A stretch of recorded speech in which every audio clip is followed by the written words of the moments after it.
Under Committee Rule 4F, any oral opening statements at hearings are limited to the chairman and the ranking minority member. And I ask unanimous consent that the gentlewoman from California, Ms. Steele, and the gentlewoman from Wyoming, Ms. Hageman, be allowed to participate in today's hearing. Without objection, so ordered. I now recognize myself for an opening statement. Thank you all for being here today to discuss these important pieces of legislation. Republicans on this committee have continuously fought for increased domestic energy production this Congress. This started with H.R. 1, the Lower Energy Cost Act, which will accelerate all kinds of energy projects and enable an all-of-the-above energy strategy. We have pushed this agenda because it is beneficial to the American people and the American economy. It provides good-paying jobs for Americans, including, in many cases, union jobs. It lowers energy costs for American families. It is better for our environment, and it improves our national security, making the world safer. While Republicans have been fighting for our all-of-the-above American energy agenda in Congress, this administration has continued to carry out a radical anti-traditional energy agenda that has caused energy prices to skyrocket. In the first year of the Biden administration, U.S. consumers spent over $1.3 trillion on energy when adjusted for inflation, a 25% increase from 2020. This trend worsened in 2022 as the average monthly electric bill for residential customers in the United States increased 13% from 2021 to 2022, rising from $121 a month to over $137 a month, the largest annual increase in average residential electricity spending since the data first was calculated beginning in 1984. Last winter, the number of households relying on government assistance to cover their energy costs rose by an estimated 1.3 million to more than 6 million, the largest year-over-year increase since 2009. Additionally, when President Biden was elected in November of 2020, the average gasoline price in the U.S. was roughly $2.20 per gallon. Under President Biden's watch, gasoline prices reached a record high, breaking in 2022, with prices soaring to a nationwide average of over $5 a gallon. Increasing energy costs are especially devastating for American families who are living paycheck to paycheck. All three of the bills we have before us today will help increase domestic energy production and reduce energy costs for American families. H.R. 5482, the Energy Poverty Prevention and Accountability Act, introduced by my friend and colleague from Wyoming, Mrs. Hageman, would commission a government-wide study to review laws and regulations that impact energy access and affordability, that make recommendations on how to reduce energy poverty in at-risk communities. The bill would also require CBO to include estimates for future legislation that would impact energy prices for at-risk communities and would force agencies to demonstrate actions to lock up lands or slow energy permitting will not increase energy poverty. I personally appreciate this provision, as this administration withdrew 225,504 acres in my home state of Minnesota, putting off limits the largest copper nickel find in the world, a move that would certainly affect at-risk communities across the United States.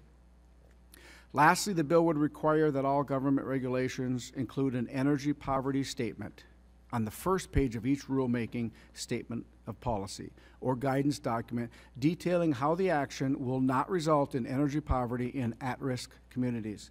I am proud to join my colleague from Wyoming in co-sponsoring this legislation, which will ultimately hold this administration accountable for their policies that are raising energy costs and burdening at-risk communities across our country.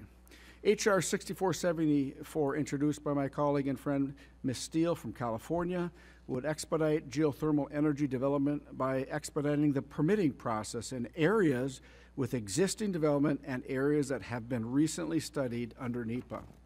Lastly, H.R. 6481, introduced again by Ms. Hageman from Wyoming, is a common sense bill that would simply ensure that submitters of expressions of interest, EOI, for onshore oil and gas lease sales are refunded if the BLM refuses to lease the acreage in their submitted EOI. And I appreciate my colleagues' good work on these bills and look forward to hearing testimony from our witnesses today. With that, I will now yield to the ranking member, Ocasio-Cortez. Thank you, Chairman Stauber. Today we will discuss H.R. 5482, the, quote, Energy Poverty Prevention and Accountability Act. Energy insecurity is a problem in the United States. In a 2023 Census Bureau survey, more than 1 in 4 households in the United States said they had difficulty paying their energy bills. They've cut back on other essentials to pay for energy, or they've lived with unsafe temperatures to lower their bills. We see this in the Bronx all the time. We in Congress should be taking energy poverty seriously, but H.R. 5482 is far from the answer to this. While sponsors say this bill will help low-income and overburdened minority communities, which is one that I represent, everything in this bill is structured to help one constituency, and that is fossil fuel companies and executives. H.R. 5482 would require very one-sided, so-called energy poverty studies to show the benefits of oil and gas production and slow down any federal actions to transition away from fossil fuels. This bill takes a completely upside-down view of energy insecurity, tying fossil fuel production at one end of the supply chain to the energy prices we pay at the other end. It's a trickle-down assumption and approach. It basically says the more we produce fossil fuels, the more gas and oil that we extract, the lower energy prices Americans will have to pay. But needless to say, this is not nearly the full picture, and it drastically oversimplifies the problem. It's not hard to disprove either. If more fossil fuel production meant lower costs, why is it that today, while American oil and gas production is at a record high, home energy costs continue to go up? For one, the oil and gas we produce does not stay in the United States. Our country is exporting more oil and gas than ever. Regulators, analysts, and utilities have repeatedly found that natural gas exports are driving up the costs for consumers. And that is because exports tie American gas prices to the volatile global market. Under the Trump administration, the Department of Energy commissioned a study on natural gas exports that concluded that exports are in the, quote, public interest because they would benefit big oil's American shareholders. Gas exports are still being approved based on this widely discredited study. And that leads me to my second point, which is that the money made from oil and gas production isn't even going to everyday Americans' pockets. It's lining the pockets of oil and gas executives. In the past year, big oil profits reached a record of $200 billion. Our public resources are not being developed for the public good, they're being developed for private profit. When we look when we also look at energy bills, we also need to consider the types of homes and appliances that people use. If you live in a mobile home with no insulation and decades-old appliances, that's also going to drive your energy bills up even higher, which already compounds on people who continue to be financially strained. You'll have to pay more to heat or cool or cook than in a better insulated apartment with energy-efficient appliances. And so, as we are here discussing the very real problem of energy insecurity and costs, I want to make sure that we're here to discuss real solutions. Because if one was looking to actually lower one's energy bills, one might look to cut private industry profits or to halt fossil fuel exports so that Americans can see the benefits of our energy production. One might set up a public trust so that profits from our energy production could be reinvested into our communities. But this bill does nothing to limit our fossil fuel exports, and it does nothing to redirect profits towards public good. Instead, it explicitly calls for studies that, quote, encourage private energy sector investment on federal public land and tribal land. If one was looking to actually address energy poverty, one might create programs that incentivize energy efficiency. But my colleagues across the aisle have repeatedly tried to cut the Inflation Reduction Act programs that help everyday Americans afford energy-efficient appliances and other improvements. Lastly, if one were also looking to address the issue of energy insecurity, one would also not ignore the climate crisis. From rising temperatures to intensifying disasters, the rapidly changing climate is directly driving up home energy bills, making our energy system less reliable and communities more vulnerable to disaster. The fact is, this bill does not address energy bills. Instead, My colleagues across the aisle are exploiting the language of poverty and in order to enrich private oil and gas interests. If we actually want to reduce the energy burden on American families, we need to end our reliance on fossil fuels and our dedication to maximizing oil and gas profits, not double down on them. For that reason, I'm encouraged to see H.R. 6474, a bill promoting geothermal energy development, on the docket today. And with that, I yield back. Thank you very much. We will now begin with our first panel members who will speak respectively on their legislation. I now recognize Ms. Hageman from Wyoming's at-large congressional district for her testimony. Thank you, Mr. Chairman. I'm very grateful for the opportunity to testify on two of my bills, the Energy Poverty Prevention and Accountability Act and my bill to amend the Mineral Leasing Act to make expression of interest fees, or EOIs, reimbursable. In April of this year, I had the opportunity to question Secretary Haaland in a full committee hearing on the President's budget. I specifically asked her if she was familiar with the term energy poverty, to which she replied that she was not. This was concerning to me, to say the least, but she finally did admit that it was self-explanatory. And I explained to her what it does mean, which is a situation where people have to choose between paying their heating bill, buying medicine, or buying food because of the high cost of energy. What was even more concerning to me was that Ms. Haaland refused to say that this administration views energy poverty as a bad thing. And considering the fact that every decision they have made has either caused or exacerbated energy poverty, I must say that I believe that this administration is furthering energy poverty as an affirmative policy for the purpose of controlling human behavior and pursuing a radical climate agenda.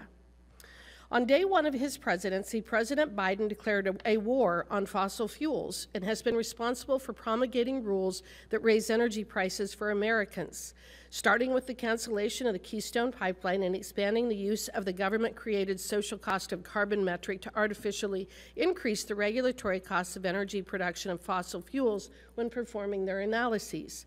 My bill does not focus on an artificial, manufactured narrative, but rather looks at the cold, hard facts and the impacts on the pocketbooks of the people in America's most vulnerable communities. Energy poverty, as defined in my bill, is the condition in which individuals do not have access to affordable and reliable energy to maintain economic security. Countless Americans are dealing with energy poverty today as a direct result of bad public policy originating from the executive branch and from Congress. My bill requires a report on at-risk communities experiencing energy poverty and the barriers preventing at-risk communities from accessing affordable energy. It also instructs the CBO to identify if a proposed bill directs an agency to take actions that could affect access to affordable energy in any at-risk community. It also directs the Department of Interior to conduct a study on how its proposed rules and regulations impact energy poverty strictly as it relates to price in at-risk communities, and it allows entities sponsoring energy, mineral, or transmission projects on federal land to request a study from a lead agency on how a new lease or project on federal land would impact job creation and energy prices. The left has perpetuated a false narrative that energy producers are somehow causing poverty. They cite price gouging, but then they attempt to centralize the energy market by raising royalty rates and bonding fees in an effort to cripple competition. Actions like this demonstrate that they are not serious and they do not practice what they preach. Mr. Chairman, we should be encouraging development and self-reliance, not discouraging it. And the second bill I have today does just that. I think we all agree that it's wrong to pay an entity for services not provided, but that's what's happening right now with the oil and gas expression of interest fees. Companies pay $5 per acre every 3 years to express interest in an oil and gas lease, and as we all know, it's been the policy of this administration to neglect or refuse to issue them. My bill would allow entities with inactive leases to get reimbursed and to allow the term for which the EOI applies to be extended from 3 years to 5 years. This simply allows producers to get what they pay for and to be reimbursed when leases are not issued. In summary, both of these bills are important for every American that has watched their heating bills rise and who are paying more at the pump because of DC's bad policies. I urge my colleagues to support my efforts to allow for greater transparency when it comes to issuing policies that impact the paychecks and prosperity of all Americans and to support future development. I also request that the debate that we have today is based upon the facts and the language of the bill itself, rather than simply attempting to impugn our character because we are conservatives and believe that fossil fuels and energy production are a good thing for America and have provided for the prosperity that we all enjoy, every single one of us sitting in this room. And with that, I yield back. Thank you very much. I will now recognize Ms. Steele from California's 45th Congressional District for her testimony. Thank you, Chairman Stauber, for inviting me today. You know what? I can talk about the gas price just a little bit before I start talking about my bill here. In California, average gas price is over $6 per gallon. When gas price is going up, it really hurts middle and lower income families. In California itself, we have a lot of oil in the land, and in California, because of toughest regulation, they never gave out even one permit approved since 1994. We have all these energies inside of the government, but we are not really working on what we have. Having said that, I just want to say thank you, Chairman Stauber, for hosting this legislative hearing on H.R. 6474. My legislation to expedite geothermal exploration and development. Geothermal power is the great renewable energy source. My bill is very simple and straightforward. It would expedite geothermal development by amending the Energy Policy Act of 2005 to allow for a new categorical exclusion for geothermal under the National Environmental Policy Act of 1969. Especially, it would allow for a categorical exclusion for geothermal drilling in situations where drilling has occurred within the last 5 years, or drilling will occur within an area for which an approved environmental document that considered drilling was completed pursuant to an EPA within the last 5 years. This will allow for an expedited approval process for certain geothermal projects and mirrors existing categorical exclusion under the NEPA. This important legislation will help my home state of California and the United States to have more sustainable, clean, and reliable energy. Geothermal power can be an important tool to make the United States energy independent and achieve a cleaner energy future.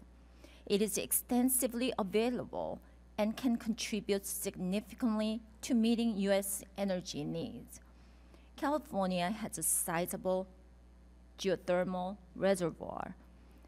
Too much regulation prevents to produce the energy what we already have in this country. Congressional action can make the United States a strong producer and my home state a domestic leader in the production of geothermal electricity. Geothermal energy will support local communities and will boost cities economically as production grows. It will create and maintain sustainable local jobs to strengthen congressional districts. It has a small footprint and near zero carbon emissions. As I already mentioned, it is reliable and consistent, unlike other energy sources, and will support the already existing energy grid. Most importantly, geothermal energy will insulate future market vulnerability and provide energy relief for decades. I look forward to my colleagues and the witnesses making the case for categorical exclusion for geothermal energy and expediting the permitting process without reducing environmental standards. Thank you, Mr. Chairman. Thank you very much. We'll now move to introduce our second panel Let me remind the witnesses that under committee rules, they must limit their oral statements to 5 minutes, but their entire statement will appear in the hearing record. To begin your testimony, please press the talk button on the microphone. We use timing lights. When you begin, the light will turn green. When you have 1 minute remaining, the light will turn yellow. And at the end of the 5 minutes, the light will turn red. And I will ask you to please complete your statement. I will also allow all witnesses to testify before member questioning. Our first witness is Dr. Bryant Jones. He is the Executive Director for Geothermal Rising and is stationed in Boise, Idaho. Dr. Jones, you are now recognized for 5 minutes. Hello, good morning, Representative Stauber and Representative Ocasio-Cortez and members of the House Natural Resources Committee and Subcommittee on Energy and Mineral Resources. Thank you for the opportunity to testify at today's hearing and discuss the potential and opportunity for geothermal energy in our nation's energy mix. My name is Bryant Jones, and I am the Executive Director of Geothermal Rising, the world's oldest geothermal association, serving as the main professional organization for the geothermal community in the United States. Our members harness the heat beneath the Earth's surface for direct use, geothermal heat pumps, and to generate 24/7 carbon-free electricity, critical to achieving reliable, affordable, fully decarbonized buildings, industries, and stable power grids.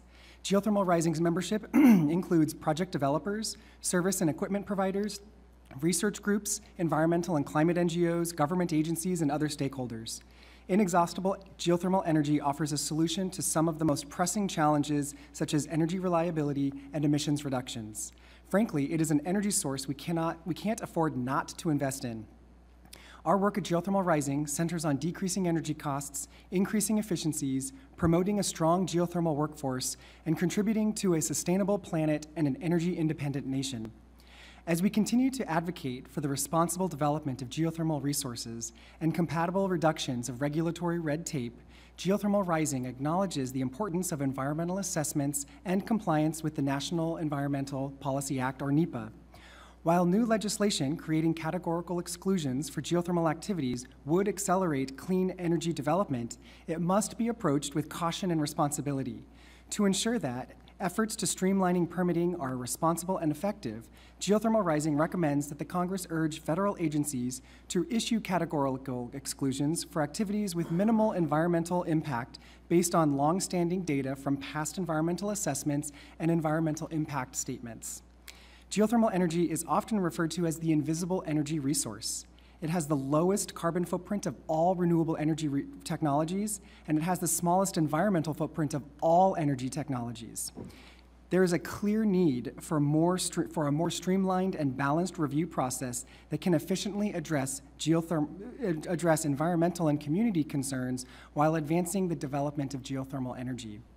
Geothermal Rising supports the streamlining of NEPA reviews while maintaining scientific rigor and public participation.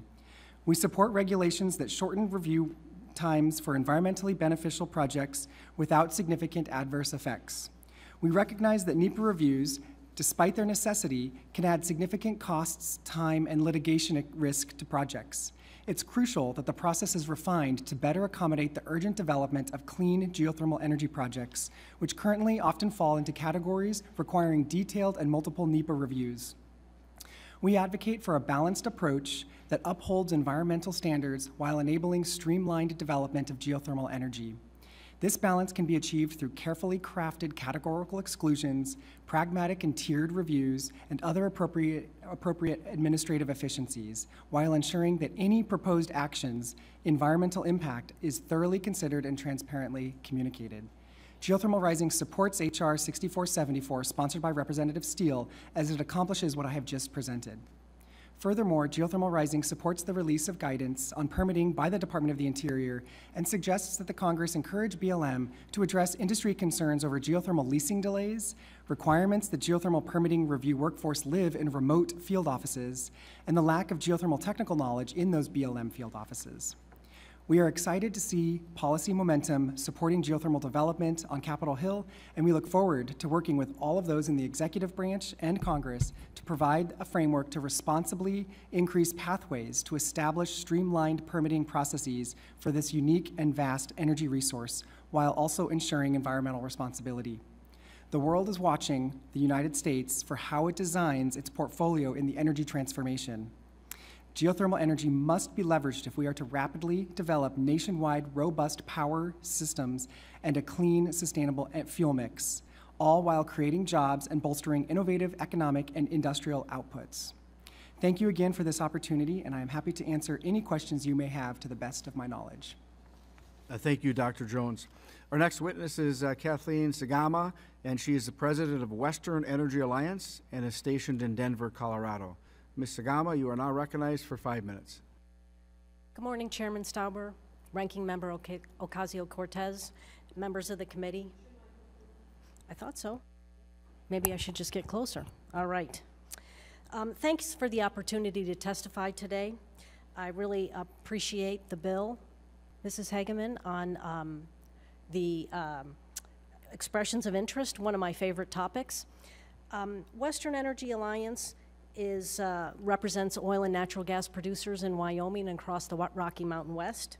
The bill fixes a structural flaw in the EOI provisions, expressions of interest or EOI provisions of the Inflation Reduction Act.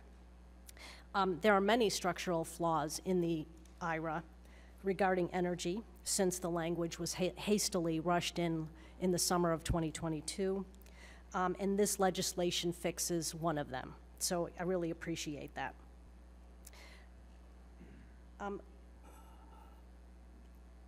Representative Hageman's bill would correct one of those flaws. The EOI language in IRA, if unchanged, requires companies to pay a $5 per acre fee for acreage they nominate, regardless of whether that acreage is ever offered for sale. Based on the large proportion of acreage that BLM nominates and then historically sits on and never brings to sale, the government is in the inappropriate position of charging for nothing. The government takes the money regardless of whether the service is rendered or not, something that certainly would not work in the private sector. I have a very simple fix. BLM should simply collect the EOI fee at the time the acreage is offered for sale. IRA language does not specify when the fee must be paid, so BLM has the flexibility with its leasing rule, which it's now working on finalizing, to simply make this fix a reality. We at Western Energy Alliance offered that suggestion in our comments, and we hope BLM will accept that change. Further, collecting the fee at time of sale fixes another problem, and that is the situation of one company paying for something that another company receives. Nominating a parcel and paying that fee does not guarantee you will win the lease at auction.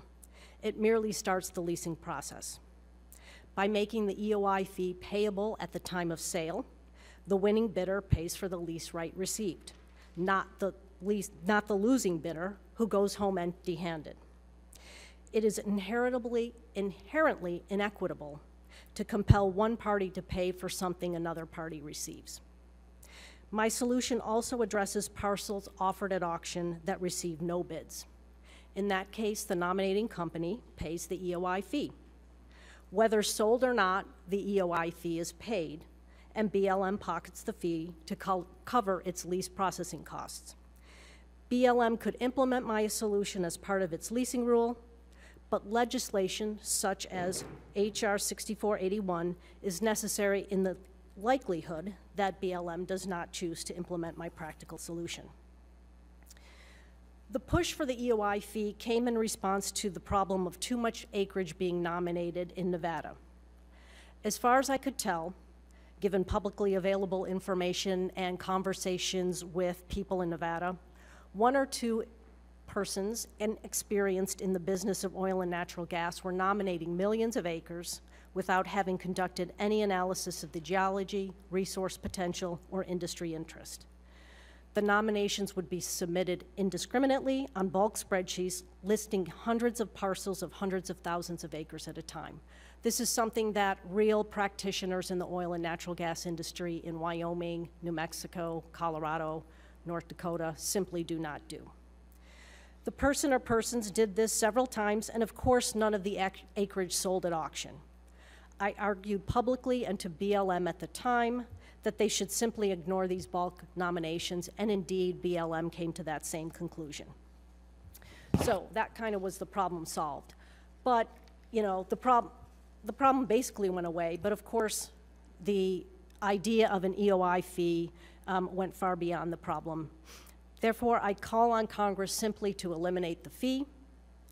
Even before the new IRA fee went into effect, the oil and gas industry returns $55 for every dollar BLM spends processing the oil and natural gas program in its entirety. In fact, the $8.6 billion we return in royalties, rents, and bonuses more than covers BLM's entire budget. Given the likelihood of my first legislative suggestion being adopted, I think Representative Hageman's bill is very reasonable, and we do appreciate that and call on Congress to move forward with that bill. Thank you so much for the opportunity to testify. Thank you, Ms. Gamma. Our next witness is Dr. Mijing Cha, and she is Assistant Professor at the University of California, Santa Cruz Environmental Studies Department, and is stationed in Santa Cruz. Dr. Cha, you are now recognized for 5 minutes.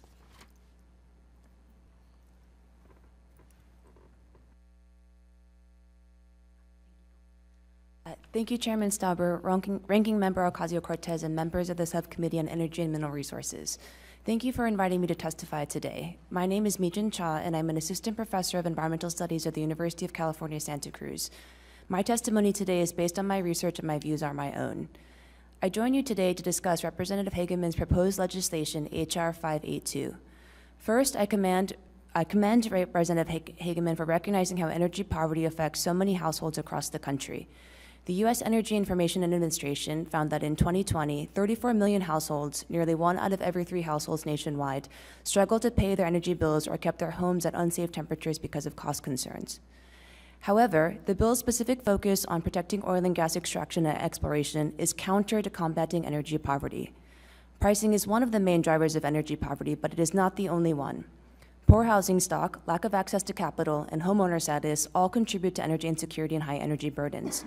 Focusing only on energy production misses these other drivers of energy insecurity. Moreover, the bill as introduced does nothing to reduce energy prices.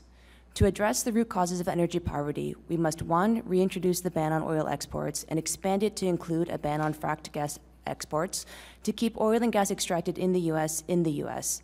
Second, we must expand current federal assistance programs that provide assistance to struggling households, such as the Low-Income Home and Energy Assistance Program, LIHEAP, and the Weatherization Assistance Program, WAP.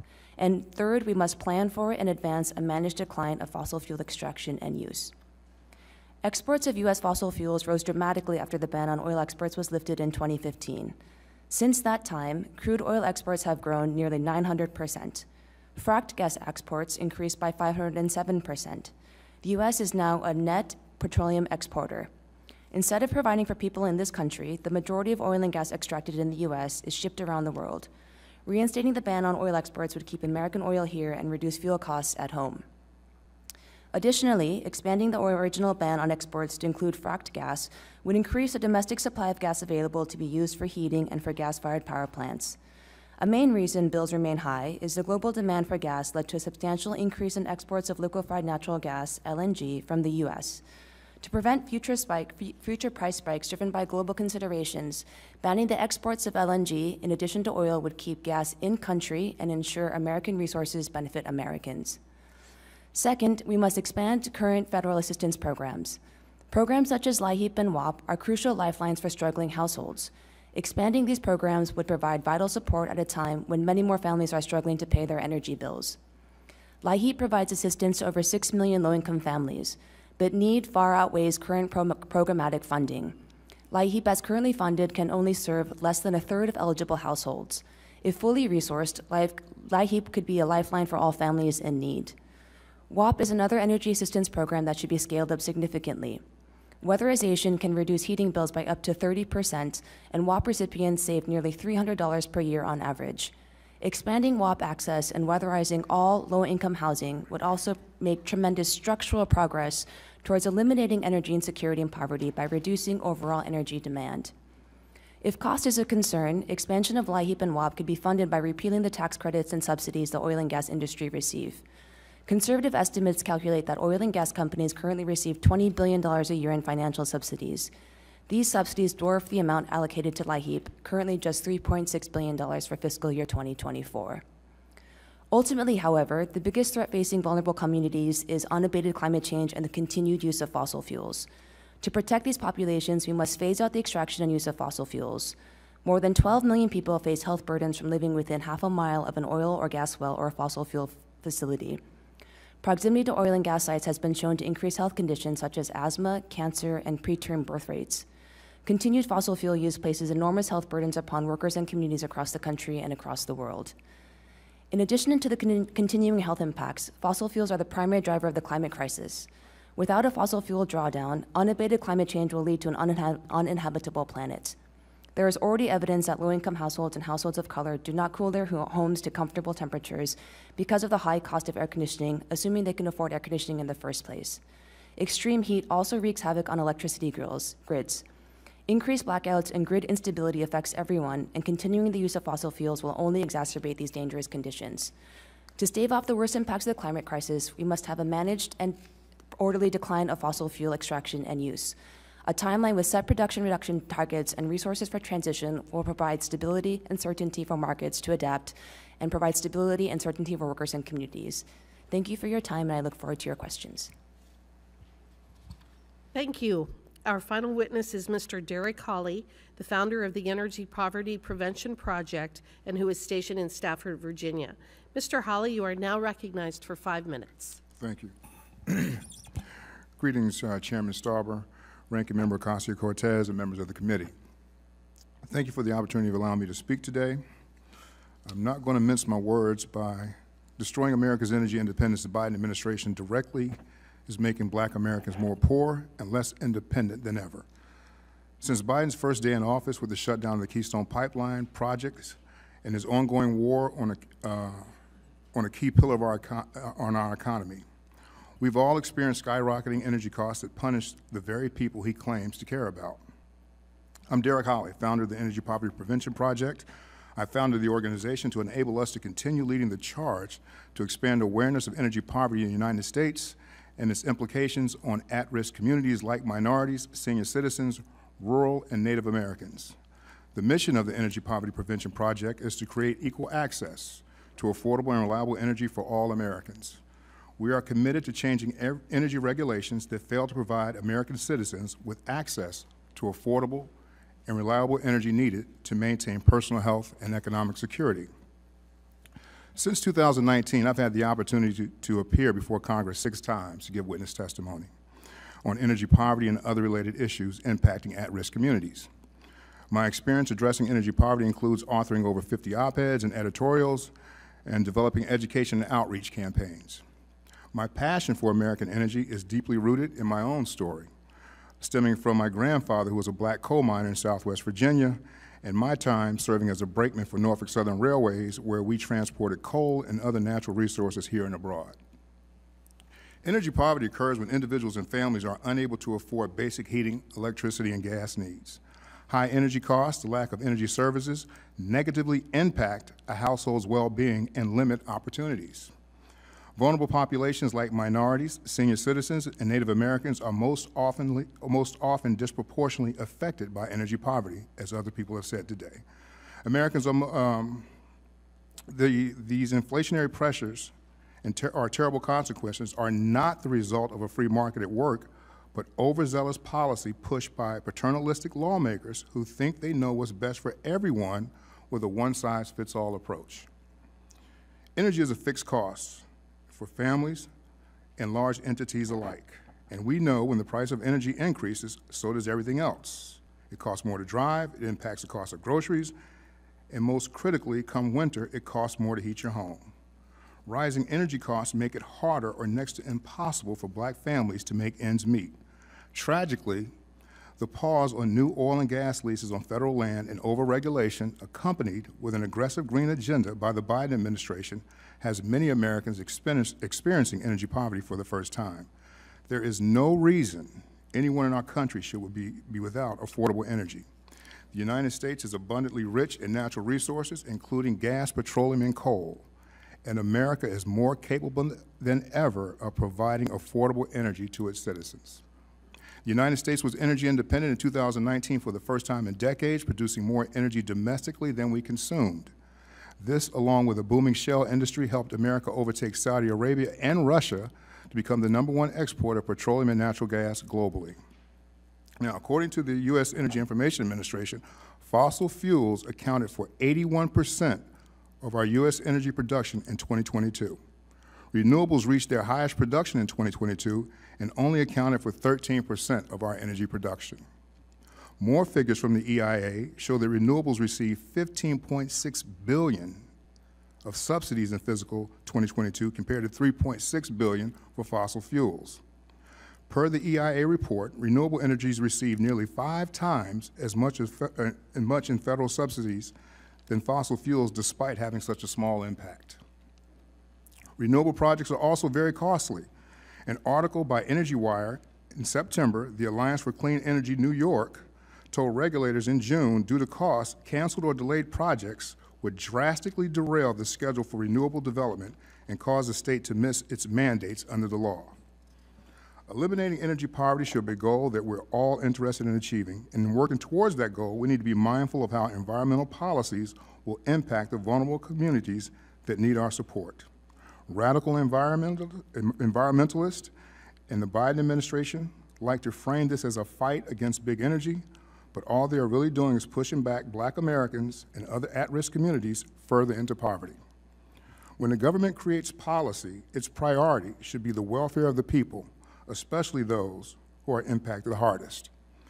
We need market-oriented energy policy that will allow America to safely keep exploring and developing our own natural resources for a more secure and prosperous future for all Americans. Thank you. Thank you, Mr. Ali. You are spot on. The chair will now recognize the members for 5 minutes of questions, and I now recognize Mr. Fulcher for his questioning. Thank you, Madam Chair. And to the panelists, thank you for taking the time and coming and speaking to us today and for your input. And I do learn from the information that our expert witnesses bring. And a number of you I've met before. Ms. Chaw, I don't think we'd agree on very much. But one thing we may agree on is geothermal energy.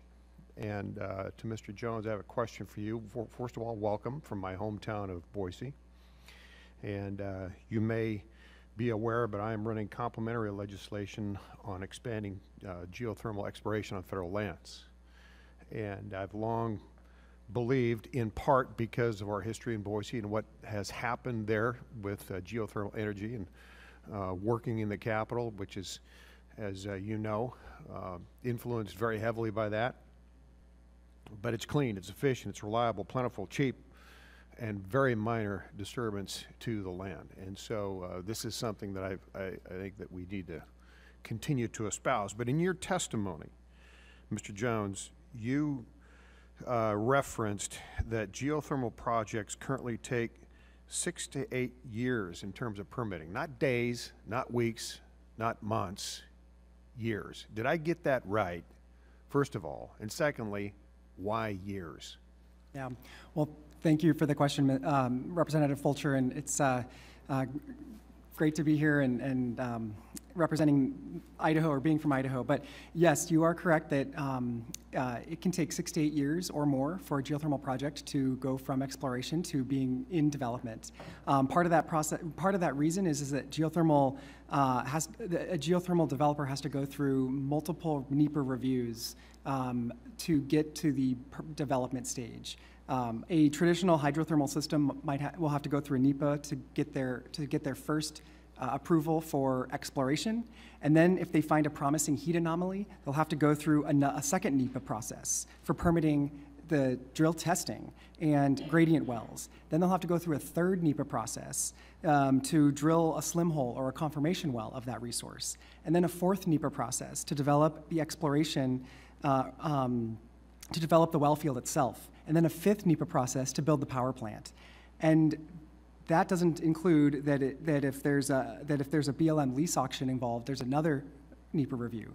And so those several different NEPA reviews create the length of time, cause the length of time that geothermal development has to go through.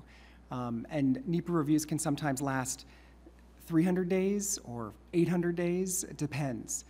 So that's what's preventing geothermal development in the United States. So thank you for that. And we do get confronted with that frequently, but this is a fabulous source of energy. And for anybody that likes electricity, you got to find something to produce it.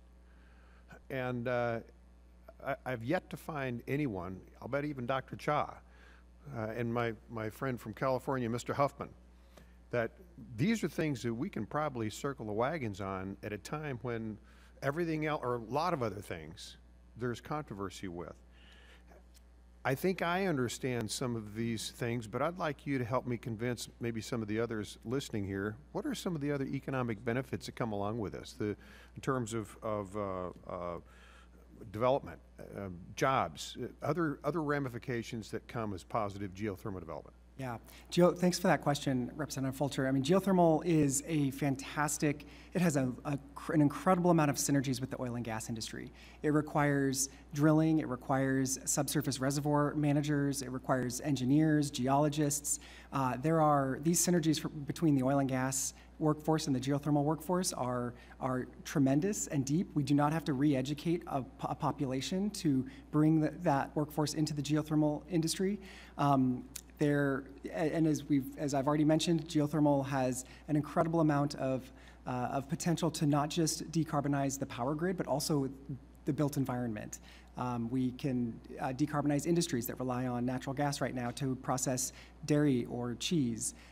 We can dehydrate vegetables and other produce using geothermal instead of fossil fuels. We can use geothermal to create clean, carbon-free electricity.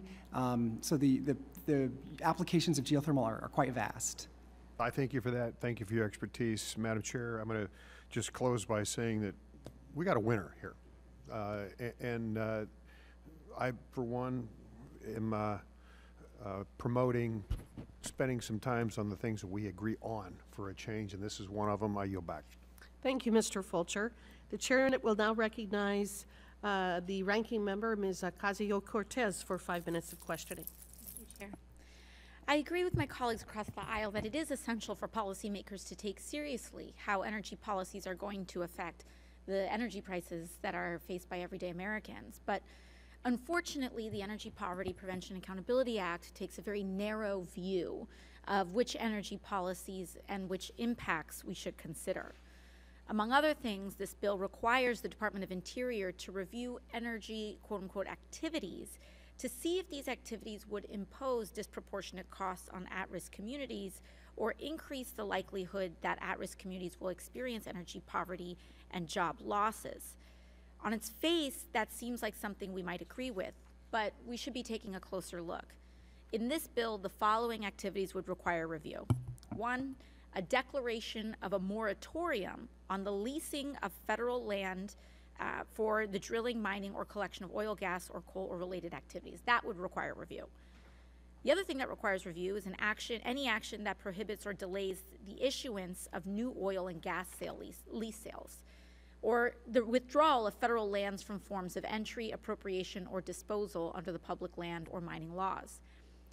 So what we're seeing here is that the drafters of this bill make it very clear which industries they are concerned about. They're requiring that these studies are exclusively for activities that would limit oil and gas production or mining, but they don't really pertain to those that wouldn't. Dr. Cha, do you believe that these narrowly focused studies would provide an accurate assessment of a community's risk of energy insecurity or poverty? I do not. I also find it interesting that individual fossil fuel or mining project sponsors can request an energy study to show, and I quote, how the project is likely to alleviate energy poverty in at-risk communities, including by creating jobs, reducing energy prices, or other relevant measures. So an individual fossil fuel or mining project can request a study to validate or boost their own project. Dr. Cha, how could these criteria and this project-by-project approach create a misleading picture of the costs and benefits of extractive projects? Well, I think first it does do exactly as you said, Representative, which is do a project by project and doesn't take into account the cumulative impact of all of these projects on a community. It also only looks at the benefits. It doesn't look at any externalities that are caused, the air pollution that is caused, the poisoning to land, air, and water for those communities. And it really just paints the most positive view of the fossil fuel project and not taking into consideration also the contribution that it could have to the climate crisis, which is one of the greatest threats to vulnerable households. So this isn't even about a cost-benefit analysis at all, correct? It's like a benefit analysis. It's just a benefit analysis. And so a fossil fuel company or project can come in and say, tell me all the good things that can happen by me drilling in someone's backyard, but don't talk about any of the polluting that can happen, any of the dumping that can happen, any of the cancer that can be caused in this area, any of the poisoning that can happen on local constituents. Just tell me about the good things, correct? Exactly. Now, in your opinion, would a project sponsor request this kind of study for their project if they thought there was any chance that the study would reflect poorly on what they're proposing? I can't imagine. So we've seen over and over again how these unbalanced studies, and I think at this point it's hard to even call it a study because it's not objective, it's not comprehensive, it's really not too far from propaganda at that point, how they overpromise on the benefits of extractive projects and then they underestimate or completely neglect harm to local communities, places like Cancer Alley, Asthma Alley, and so on. Dr. Cha, if you were to design a study to measure how likely a federal action was to affect energy poverty or insecurity in an at-risk community, what do you think are the most important factors to include? I think one factor that is really missing is time. Something has much bigger burden over years than just in a few months. It doesn't look at, as you mentioned, cumulative impacts. It doesn't look at other alternatives that could be proposed, for instance, like energy efficiency or weatherization or other factors that really lead to energy poverty. It really only looks basically at what can be the best case scenario for fossil fuel use. Great. Thank you very much. I yield back. Thank you. The chair now recognizes Mr. Graves for 5 minutes of questioning. Thank you, Mr. Chairman, Madam Chairman. Madam Chair, I find the line of questioning and even some of the testimony especially concerning. So we have a witness who's advocating that we actually shut down or stop oil and gas production. Yet, if we look at comments of the International Energy Agency, the director has stated that the largest reduction in energy history is a result of the United States transition to natural gas. So if the greatest threat to the planet is climate change, and the greatest success in world history is the United States transition to natural gas, how can those two things coexist? Are you asking me? Yes. Okay. Well, I think history is not yet written, so it may have been the greatest. Hang on, hold on. History's not written. We've already banked the savings. We've already banked the savings. Look, you're an associate professor. It is just incredibly concerning to me that you're out here teaching the next generation things like this that simply are not true. They're not based upon facts and statistics. The greatest reduction in emissions that have already been banked, they've already been banked. The strategies that you're talking about are dream world. They're dream world. What ends up happening, you're sitting here talking about distorted economic considerations. Distorted economic considerations. So what are we doing? We're taking things like social cost of carbon and factoring them in to our cost analysis. Social cost of carbon. What happens when you don't produce energy in the United States? We've had witnesses, I say this every time, my friends across the aisle continue to repeat this incorrect information. And I want to note, Ranking Member, I submitted for the record a statement from the parishes representing the so-called Cancer Alley, refuting the science proving that that statement is wholly incorrect. But social cost of carbon considerations completely ignores the fact that when we're not producing the energy in the United States, we're getting it from sources that have higher carbon intensity. Do we not care about the planet? Do we not care about the planet? Look, this is math and science. This isn't people's opinions. This is absolutely math and science. And you know what math and science shows? Out of this administration, their EIA energy outlook shows you're going to have an increase in demand for both oil and natural gas globally. So why would you not produce it in the countries, in the areas that have the lowest carbon intensity if you're going to have an increase in global demand? If we care about the environment. It is critically important that as we're moving forward, if we truly care about climate change and we care about this environment and we care about this planet, that we're moving forward based on decisions that actually make sense. Mr. Hawley, I appreciate you being here, and I appreciate you citing the fact that we have, when you look at the taxpayer subsidies that are going to companies, noting the total distortion. You've got technologies that have been around for 40 and 50 years that we're subsidizing to the tune of 50 cents on the dollar in some cases. And we are watching, even with those incredible amounts of subsidies, watching prices go up. And as you noted, energy poverty having a profound impact on American families. Can you talk about basically what you believe a strategy moving forward would make sense in light of, I hope, your sensitivity to climate and the environment, while also being sensitive to energy poverty and the impact this is having on families? I've read study after study, inability to afford groceries, health care, rental and mortgage payments and things along those lines. Said everything right there, but it's been proven, and we, like I said in my testimony, we don't have to look any further than back to 2019 when we were energy independent for the first time, and look at the cost of gas prices and where they were, and people were paying less. And you talk about there was a study done by Shell Crescent USA back in 2019, 2020, I believe it was, where it showed, I'm looking for, here it is right here.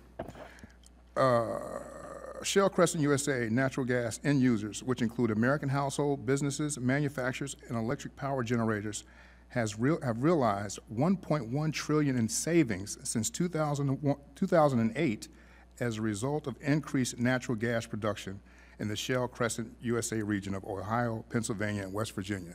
So that study already shows what you're just saying is proven what natural gas will do for Americans. It will lower the cost of energy for them. Thank you very much. I want to make note, October 2023 EIA International Energy Outlook by the Biden administration.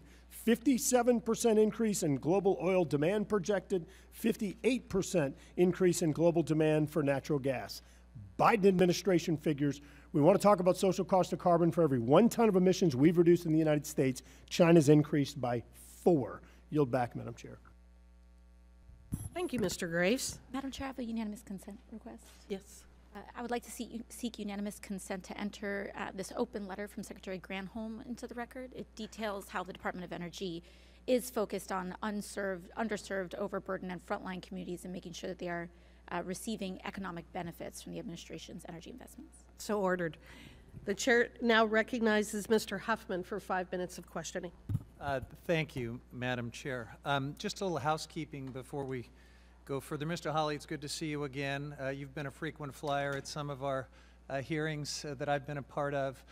And I am naturally wondering, since you have been such a prolific advocate in support of the fossil fuel industry, if maybe we have one of those moments where a witness and perhaps the funder of the witness are on the same panel. And yet when I looked at your disclosure form for this committee, the questions about disclosure of funding for your advocacy were unanswered.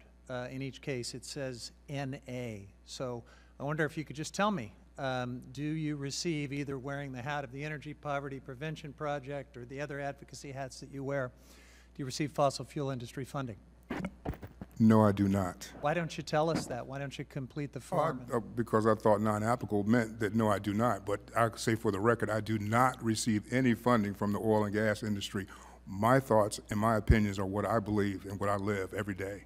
Thank you, sir. So I want to talk about my colleague from Wyoming's bill, because this narrative that our Republican colleagues are suddenly champions for the poor and trying to address the burdensome costs that they deal with every day does require one to suspend a bit of disbelief.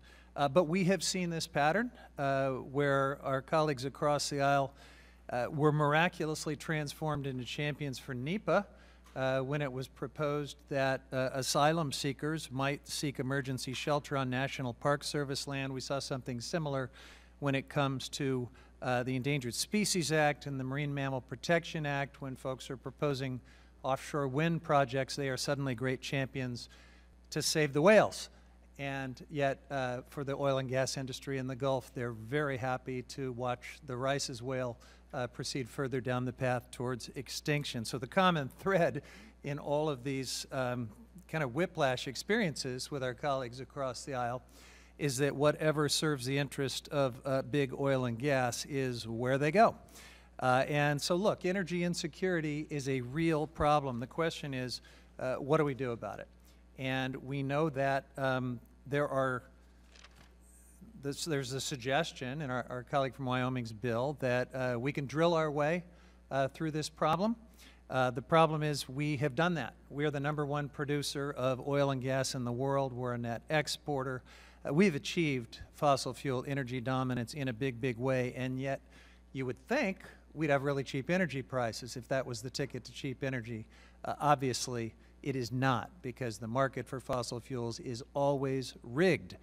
And yet when Democrats propose things that will get American consumers off of this fossil fuel roller coaster, things like home and building efficiency, weatherization, things like renewable energy, which is not subject to all of the crazy vicissitudes of the fossil fuel market, we have opposition from Republicans every single time. And of course, one of the factors driving increased energy costs are high temperatures and climate disasters that are driven by this deadly fossil fuel addiction. And our Republican friends oppose us every single time we try to address that. So there are two things that our colleagues across the aisle could do, very specific and effective things that they could do to drive down energy costs. And it would, I guess, be a test of whether they're serious about tackling energy poverty. And Dr. Cha, you mentioned them. It would be a ban on crude oil exports and all of these frack gas LNG exports that our colleagues across the aisle are so enthusiastic to support. We do it all the time in this committee. Am I right? My understanding is all the data suggests that these two specific things would bring down energy costs. Absolutely. And yet we won't see our colleagues across the aisle take that obvious step to confront energy poverty because they never go against the fossil fuel industry.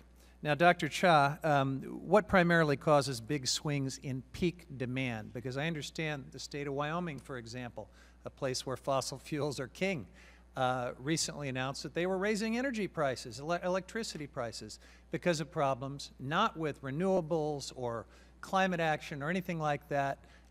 They have told us, these utilities themselves, that they're having peak demand problems. What's the cause of that? Usually extreme weather events like extreme heat or extreme cold.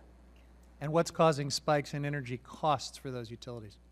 The gas market is very volatile, and as global demand for gas rises, most of our gas gets exported. Thank you, Dr. Shaw. I yield back. Thank you very much. Next up is Representative Hageman. Thank you, Mr. Chairman. Mr. Hawley, you mentioned your work organizing education and outreach campaigns to help accomplish your stated mission, which is to create equal access to affordable and reliable energy for all Americans. Bureaucrats in Washington, D.C., however, are trying to tell vulnerable communities, such as the communities you've worked with in the past, what their problems are. They often highlight public health and environmental justice as the main areas of concern when it comes to American energy policy.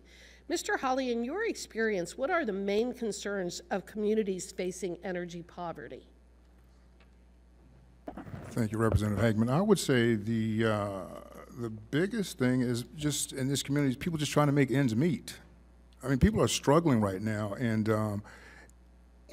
when you see, when these people, and just speaking to them, when you see the price of gas go down, immediately has a psychological impact. You know, I've got a few more dollars in my wallet to spend. So it has, like I said, just trying to make ends meet and just seeing some impact and relief at the pumps. Well, in your opinion, does the Biden administration share the same priorities as the communities you've worked with in the past? At this point, I would say no. Dr. Cha, in your testimony, you said the bill's specific focus on protecting oil and gas extraction and exploration is counter to combating energy poverty. My bill, however, simply requires that actions taken by the federal government to regulate energy, including oil and gas and transmission lines, take energy poverty into account. Understanding the economic impact these regulations have on vulnerable communities is important to them, and it should be important to all of us. Mr. Hawley, in your opinion, do the communities you've worked with care more about keeping the lights on and furnaces working, or do they care more about eliminating fossil fuels as an energy source? I would say they would be more wanting to keep the lights on in their home, for sure.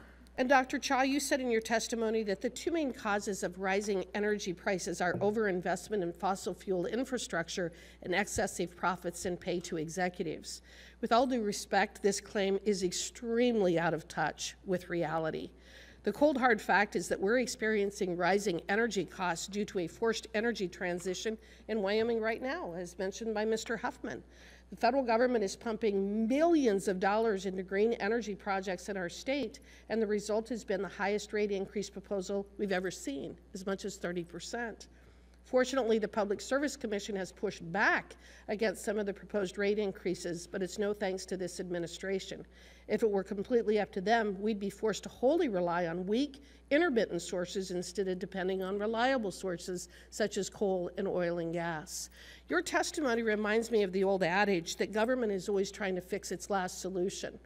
This administration has adopted energy policy that is intended to increase the cost of energy, and then they want to turn around and provide additional welfare payments to the people who suffer for those policies. That isn't the way that we can keep the lights on or provide the energy that we need. Ms. Sagama, in your testimony, you mentioned that the market can be destabilized when we eliminate reliable sources and instead dedicate our funding into just a few sources like we did in the so-called Inflation Reduction Act.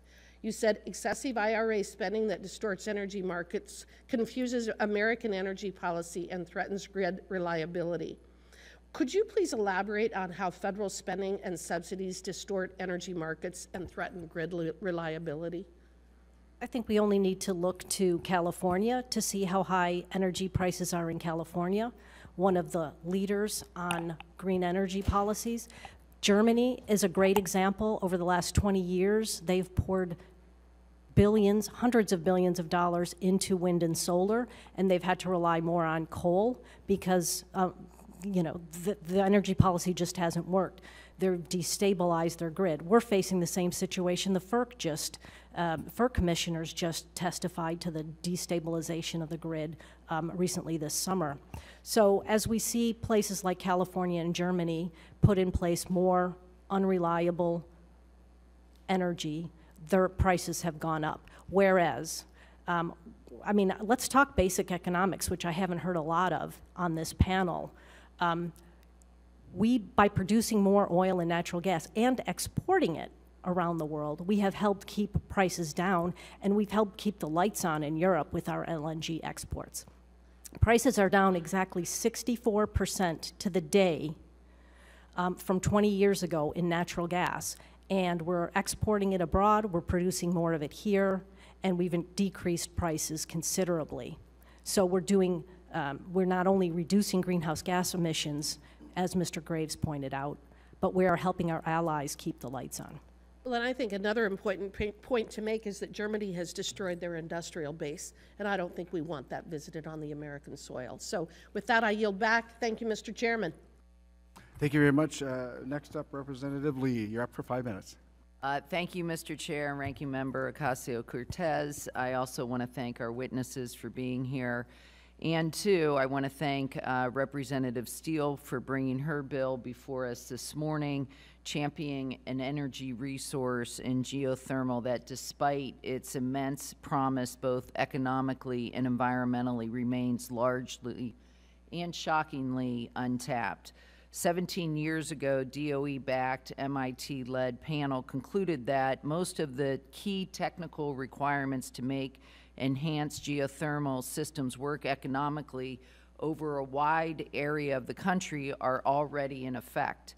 When a Vox reporter followed up this year with the expert who chaired that panel to ask why surprisingly little progress has been made on this front, the panel's chair pointed specifically to the continued need for accelerated permitting and licensing of enhanced geothermal projects. Dr. Jones, does your own experience back up the recent findings of the Congressional Research Service in September of 22 that the permitting process for enhanced geothermal result in development timelines that are longer than any other power production projects? Yes, it does. And geothermal does not have a technology problem, it has a policy problem. And is it your opinion, Dr. Jones, that Representative Steele's bill would help accelerate geothermal development in a way that maximizes the positive impacts for energy and the environment while minimizing any negative impacts on the ground at development sites? Yes, absolutely. Thank you. Nevada is the nation's second largest producer of geothermal electricity in the U.S. and second only to California. And this Nevadan looks forward to joining my friend from California to make this a bipartisan bill. Turning quickly to H.R. 6481, Ms. Sagama, prior to the passage of the Inflation Reduction Act in 2022, how much did it cost speculators to file EOIs nominating federal lands for oil and gas leasing? Nothing. That's right. The answer is zero, which perversely tracks with the 0.3% of federal lands ever actually leased in Nevada over the last 70 years that have produced oil or gas.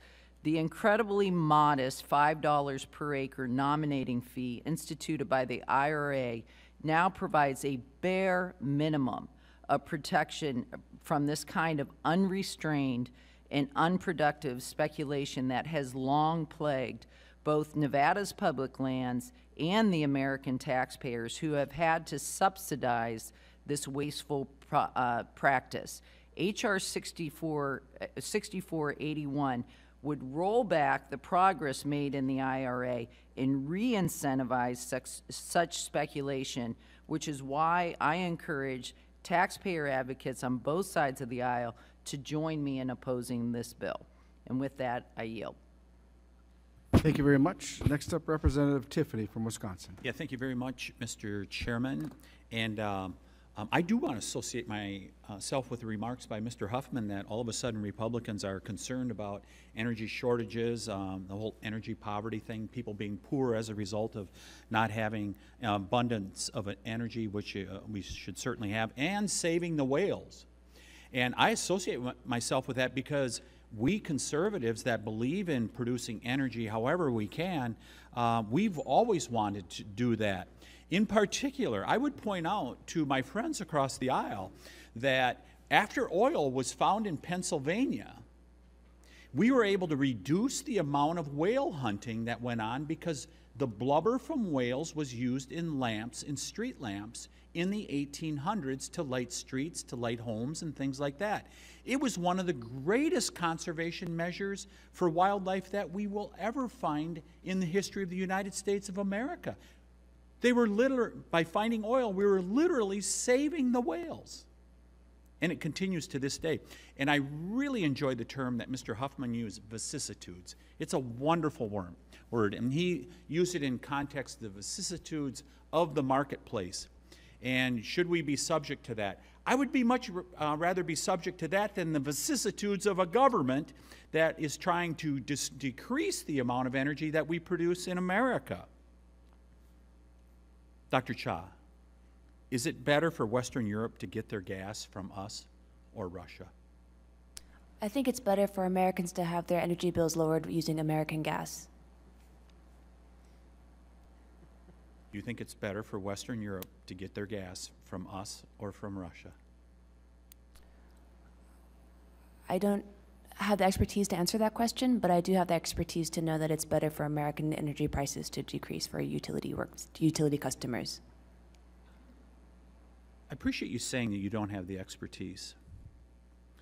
I hope the young people that you're teaching out there in California, that you do become knowledgeable on that, because it's an important component when we talk about how we produce energy and how important it is to have affordable energy for people, in particular for the poorest out there. Mr. Hawley, Representative Hageman brought up the subject of welfare payments. In your testimony, you talked about subsidies for unreliable and intermittent renewable energy. If those subsidies were eliminated, do you think those renewable energy projects would be profitable? Would they even be built? It wouldn't be built, would not exist. It could not happen without Why the is that? subsidies. Because they need the subsidies to work. And in a free market, if the renewables were that good, they should be able to stand on their own without the subsidies. So not only are we paying more for example, the electricity that's produced by wind and solar, is this correct? But the taxpayers are on the hook for that also. Yes, sir. Yes, they are. And would that be contributing to our national debt, which exceeds over $33 trillion now? Yes, sir, it would. So we're getting it both ways as Americans, is that right? That is correct. Ms. Zagama, it's good to see you back here. You mentioned in regards to the IRA that both industry experts as well as the Bureau of Land Management were not consulted in regards to the IRA. What impact is that having? What impact did that have in the writing of that bill by not doing proper consultation with people who knew what was going on? I believe you stated in here, the Bureau of Land Management said there's a lot of technical parts of how this will be implemented that were not thought through thoroughly. Is that somewhat accurate, that characterization? Yes, BLM has mentioned to me several times, and I think even in testimony, that they're struggling to implement some of those provisions. If, Mrs. Zagama, if we reduce fossil fuels, I believe it was back in the Obama administration, they cited how much, by the reduction of fossil fuels, how much temperatures would decline. Do you recall what that number was? No, but I know that our climate envoy, John Kerry, has said many times that we could eliminate all greenhouse gas emissions from the United States and it would make no difference to climate change. Or certainly de minimis, isn't that correct? 0.00 whatever percent or degree of Celsius. So we can shut down affordable energy here in America and it will do nothing on the issue that is before us. Are we going to destroy the climate? We will not destroy the climate as a result of the reduction of fossil fuels. So let's produce and have prosperity, because this has always been at the heart of American success, hasn't it, is having affordable energy. I yield back, Mr. Chairman. Thanks for your testimony and comments. Representative Kamlager, Dub, you are up for 5 minutes. Thank you, Mr. Chair. And Mr. Hawley, I share your concerns about energy poverty, because no one should have to choose between, paying their energy bills and essentials like, paying for food, child care, health care, job training, affordable housing, WIC, SNAP, climate resilient construction, all programs that Republicans have been trying to cut. So no one should have to choose between those things or have to keep their homes at unsafe temperatures because their bills are too high or their energy is unreliable. But I do disagree that the legislation we're discussing today will help our most vulnerable communities. So contrary to the assumptions in H.R. 5482, fossil fuels are not the most cost-effective option for a lot of American bill payers. Mr. Hawley, are you aware that the chief financial officer of Southern Company, one of the largest utilities in the United States, recently called solar the most viable technology for the Southeast? No, I was not aware he said that. Are you aware that Georgia Power, a subsidiary of Southern Company, has reported that solar is the most cost-effective energy resource addition available in Georgia? I don't see how, but I'm not aware of that either. Okay. Are you aware that efforts to support a household in reducing its dependence on the electricity grid are often the most cost-effective energy resource when compared to energy supply side investments? When you utilize natural gas, I can see how it could be more effective. Okay. Are you aware that there are dozens of existing federal programs to offer relief from energy burdens? Yes, Oh, but I don't great. think Okay. they make a difference. Do you support these federal programs? Sure, they're going to make a difference, but they haven't proven to make a difference. Or do you only support policies to protect the fossil fuel industry? I support any policy that's going to reduce energy for Americans. Okay, including federal programs that offer relief from energy burdens. Absolutely. Okay, great. Because unfortunately, my colleagues across the aisle have been aiming to defund some of these very programs. And we also know that there are many costs associated with fossil fuel energy that aren't reflected in the utility bills that we pay. And these costs fall disproportionately on low-income communities and communities of color. So, Mr. Hawley, a question for you. It's a yes or no answer. Does the proposed legislation take into account climate impacts from fossil fuel development? I don't think it does. Okay. Another yes or no question, does the proposed legislation take into account the disproportionate health impacts and health costs associated with increased fossil fuel production? I think it would, yes.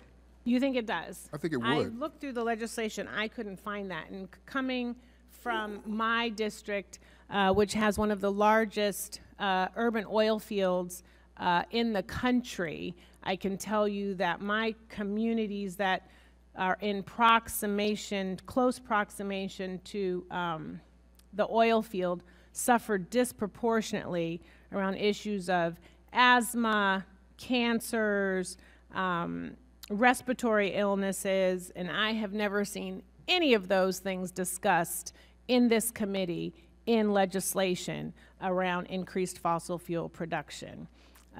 Those issues cannot be separated for my constituents at all when it comes to energy production and also energy poverty. Mr. Chair, I ask unanimous consent to enter into the record this report from The Guardian from July 2023 entitled, "We Can't Escape. Climate Crisis is Driving Up the Cost of Living in the U.S. West." Without objection.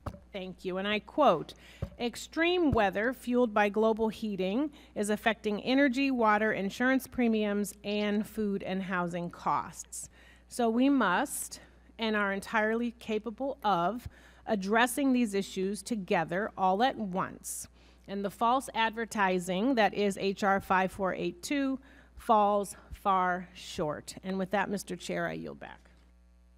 Thank you very much. I will now recognize myself for 5 minutes of questioning. But before I do, I do want to make a statement. My friend and colleague, Ranking Member Ocasio-Cortez, states that the energy poverty bill only supports one industry. I want the Ranking Member to know it supports all energy projects, including transmissions, and that's on page 13 of the bill itself. So all energy projects are included in this. Ms. Sagama, in May and June of this year, BLM held lease sales in New Mexico and North Dakota, respectively. In the New Mexico lease sale, the BLM offered 45 parcels, 37 of which were nominated. When the lease sale occurred, the only parcels receiving bids were those that were nominated. In North Dakota, the BLM offered 32 parcels, 14 of which were nominated. And it was the same story. All of the nominated parcels were bid on, and the parcels that weren't nominated were completely ignored. Are you seeing this as a trend by the BLM in that they're offering a lot of non-nominated acreage? BLM is playing games with how the numbers of leases are counted, and that is because of another, I think, worthy provision of IRA, which was Senator Manchin's intention of all of the above energy, and he tied wind and solar permitting to oil and natural gas leasing. a minimum number of nominations, minimum acreage requirements brought to sale were required before a wind or solar permit could be issued. And as a result, BLM is trying to pad its numbers with acreage that nobody wants so that they can say it was offered. Well, where are these parcels coming from if they aren't nominated by the operators? BLM just moves forward with them. What kind of impact is that having on lease sales with respect to revenues generated? Well, it doesn't return anything. You know, there's no nomination fee, there's no royalties that result, there's no leasing revenue that results, so it's just playing games with the numbers. And how will these lackluster lease sales impact energy prices long-term, and how will that impact energy poverty? Well, it does nothing for reducing energy poverty. Thank you. Dr. Jones, you mentioned in your testimony a geothermal project can be subject to 6 rounds of NEPA reviews. Why is that the case for a single project? It's because there's several different stages of a geothermal development project. Exploration, then you have to confirm the resource, then you have to drill the production well and the monitoring wells, and each of those steps requires a full NEPA review.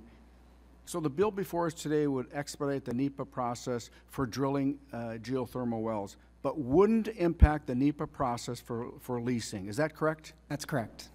So the agencies will still do a full NEPA review even before using a categorical exclusion, correct? That's correct. Thank you. In my view, this is a common sense approach we should be using for all forms of energy. It doesn't make sense to be completing the same work time and time again. Mr. Hawley, earlier in your career, you served as the Office of Small and Disadvantaged Business Utilization at the U.S. Department of Transportation, working closely with small and minority-owned businesses across our country. Can you share how small and minority-owned businesses benefit from a robust, thriving U.S. energy industry? Yes, sir. I met with small businesses just last week, and a number of them complain about rising cost of energy. So if we can reduce the price of energy for all Americans, business owners alike, they will see, an increase in their wallets.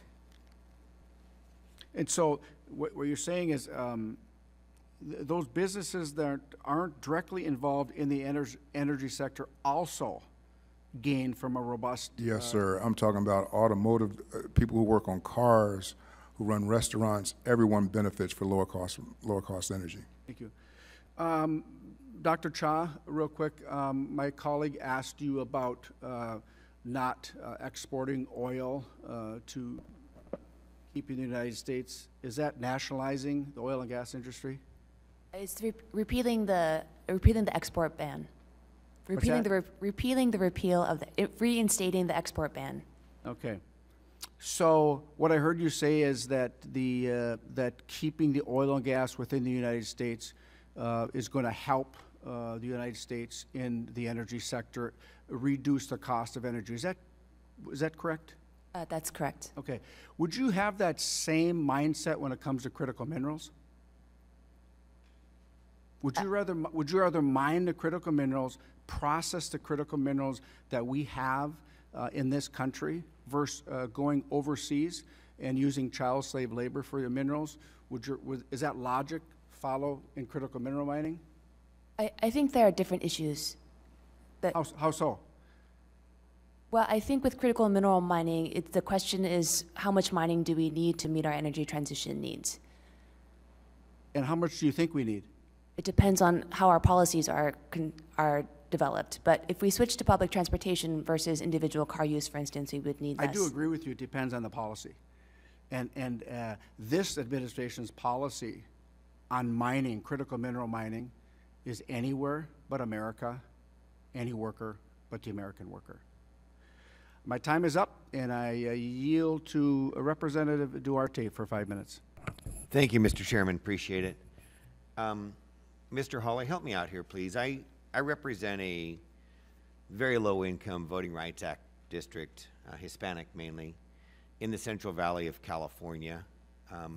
A great part of my district is served by PG&E. Although we don't, God forbid, explore much oil in California anymore, or natural gas to our potentials, we still have my clients, my constituents, paying 57 cents a kilowatt hour for electricity during the peak summer rates. Is this high? Is that a lot? I think it's the highest in the nation. If you look at California, it's that. And even still, even still, we've got PG&E isn't keeping up with capital needs. You can't get a new panel hooked up in one town of my district, Madera. You can't hook up any new panel to create jobs, to create manufacturing, housing. The system's tapped out. But nonetheless, these low-income renters, these low-income families in the Central Valley, they must not be dialed into the federal benefits, because when I was campaigning and knocking doors in the neighborhoods, their screen doors were closed and their main door to the home was wide open, and in 105-degree afternoons, these families are ventilating their homes with natural ventilation from the outside. They can't afford to run the air conditioner. They can't afford to run the even a swamp cooler because of electric rates in this area. Meanwhile, now this is my perception, you can tell me if I got this right or not. Over on the coast, we've got fairly moderate temperatures. We've got relatively higher income folks. And at the highest of those income folks, we've got solar panels and lots of green energy taking these households off the grid, not sharing in the overhead cost of PG&E, not sharing in the legacy costs of infrastructure, the general repair. They're not. That's all baked into the 50 cents per kilowatt hour, and they're fine. They're fine. Do I have that right? Yeah, you absolutely have it right. Okay, because it sounds unbelievable that we would put these costs of green energy on the lowest income families in the warmest environment in the state, and then underserve those environments with lack of infrastructure, lack of capacity to expand job opportunities. If they all did want to run their air conditioner, I doubt we could even support that. Right. Exactly, I agree. So next to you, maybe this, Dr. Cha next to you talks about we must reintroduce the ban on oil exports and expand to increase a ban on fracked gas exports to keep oil and gas extracted in the U.S. And Ms. Sagama, you can answer this also. Is Dr. Cha and her friends, are they reaching out to you and say, great, let's build more pipelines, let's get more logistics solutions, let's move this energy around the U.S. more efficiently, more effectively, so that we can keep it here on the continental U.S. and not export it to our friends abroad, let them buy Russian or Iranian or Venezuelan. We can keep this right here. Let's build the infrastructure to do that. Are you getting partnerships from the left and overtures to increase that infrastructure? No, but I don't think we're talking basic economics here when we say ban exports.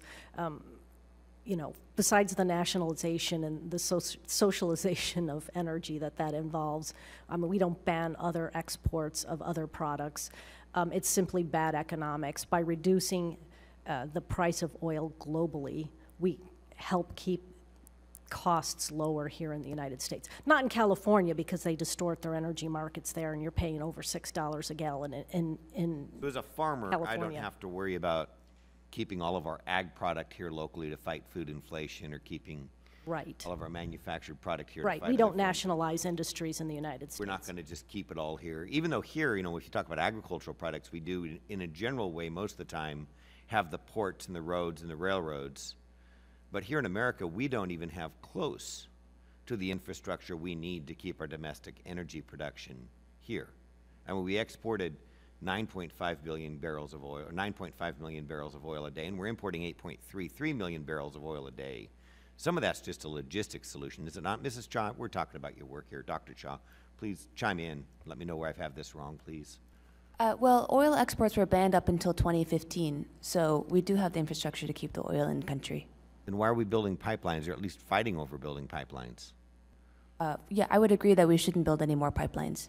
We shouldn't build any more pipelines, but we should. So we should not build pipelines, but we should keep our oil and energy resources here domestically. It worked until 2015, yes. Thank you. Yield back. Thank you very much. Mr. Chair, I have unanimous consent requests. Yeah, go ahead.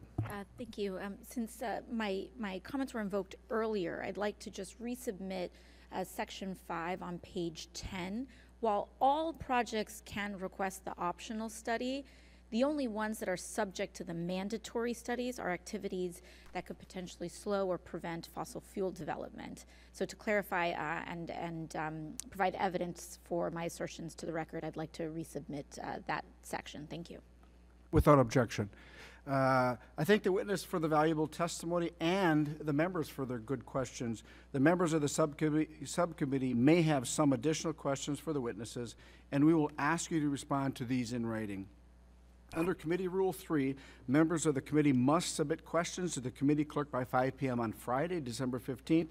The hearing record will be held open for 10 business days for these purposes. If there is no further business, without objection, the committee stands adjourned.